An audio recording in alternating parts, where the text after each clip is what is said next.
வசந்தியும் பானுவும் ஒரே வகுப்பில் படித்தார்கள். வசந்தி மிகவும் ஏழை குடும்பத்தைச் சேர்ந்தவள். அதனால் அவளை மற்ற மாணவர்கள் தங்களுடன் சேர்ப்பது இல்லை. காரணம், அவள் அணிந்திருக்கும் அழுக்கு ஆடைகள் தான்.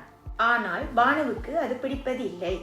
தனது வீட்டிற்கு சென்று தனது தாய் தந்தையிடம் சொல்லி தன்னிடம் இருக்கும் நல்ல ஆடைகள் சில வசந்திக்கு கொடுத்து உதவினாள். ஒரு நாள் வசந்தியின் பேனை இங்க் முடிந்து விட்டது. அதனால் அவளால் பாடம் எழுத முடியவில்லை. அவள் ஆசிரியரிடம் தனக்கு உதவி செய்யும்படி கேட்டாள். ஆசிரியர் அனைத்து மாணவர்களிடமும் உங்களிடம் 2 பேனைகள் உள்ளவர்கள் வசந்திக்கு ஒன்றை கொடுத்து உதவுங்கள் என்று கேட்டாள். அனைவரும் தங்களிடம் இல்லை என்று மறுத்தார்கள். பானு மட்டும் என்னிடம் இருக்கு டீச்சர், நான் கொடுத்து உதவி செய்கிறேன் என்று சொல்லி வசந்திக்கு கொடுத்து உதவினாள். ஆசிரியர் பானுவை பார்த்து கேட்டால், ஒருவரும் வசந்திக்கு உதவ முன்வராத போது உன்னால் மட்டும் எவ்வாறு உதவ முடிகிறது என்று கேட்டாள். அதற்கு பானு ஆசிரியரை பார்த்து சொன்னால், டீச்சர், எங்க அம்மா அப்பா சொல்லி இருக்கிறாங்க, நம்ம யாரும் ஏழை பணக்காரர்கள் இல்லை. மற்றவர்களிடம் இல்லாதது நம்மிடம் இருந்தால் அவர்களுக்கு கொடுத்து உதவ வேண்டும்.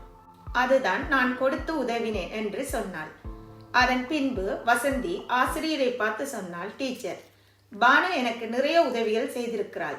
நான் போட்டிருக்கும் இந்த சட்டை சப்பாத்து அவள் கொடுத்து உதவியது.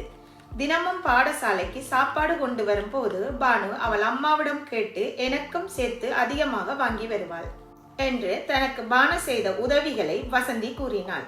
ஆசிரியரும் பானுவின் செயல்களுக்கு நன்றி சொல்லி பாராட்டினாள். ஒரு நாள் பெற்றோர்கள் கூட்டம் ஒன்றிற்கு பானுவின் தாய் தந்தை சென்றிருந்தனர். அன்று பாடசாலையில் பானுவின் பெற்றோர்கள் வளர்ப்பு பற்றி பேசிய உதவி ஆசிரியர் பானுவின் பெற்றோர்களை மேடைக்கு அழைத்து அவர்களை அனைத்து பெற்றோர்கள் முன்னிலையிலும் கௌரவப்படுத்தி பாராட்டுதல்களும் தந்தனர்.